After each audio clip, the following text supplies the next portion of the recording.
The Story of the Unhappy Big Fish. In a puddle near a big river lived a group of fish.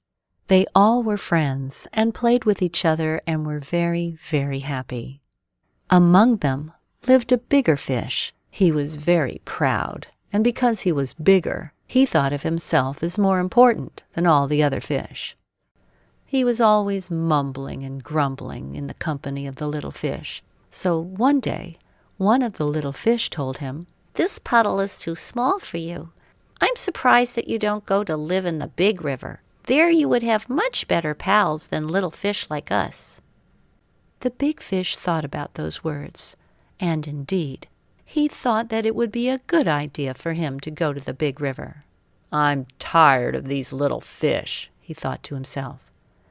"When the winter comes, I'll be able to leave this puddle and go and live in the big river where I can socialize with more distinguished fish like myself." Soon the winter came and flooded the puddle, and now the big fish could easily swim to the big river. And how different it was there! The rocks were bigger, the plants were bigger, and so were the other fish. Much, much bigger. He was resting near an underwater cave when he felt a strong current, and 4 large fish passed by, pushing him aside.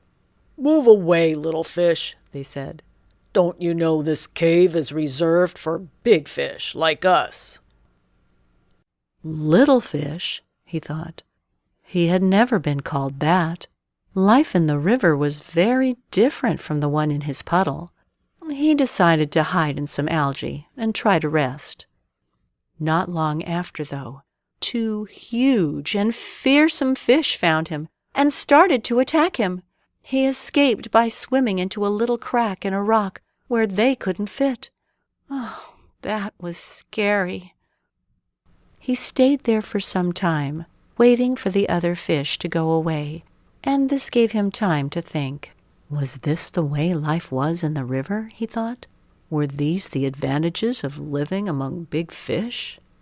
He started to miss his puddle and the company of his little fish friends. He realized he had made a mistake, and so he decided to return to his puddle. The journey wasn't easy. He had to swim upstream and be extremely careful not to be attacked by other fish. After several days, he reached his puddle, and how joyful and relieved he felt. There was no other place in the world where he would rather be. The journey had made the big fish a better fish, and he became the best of friends to all the other little fish. He never grumbled again, and he was always ready to tell them stories about the big river and the world beyond, and the little fish were always happy to listen. The end.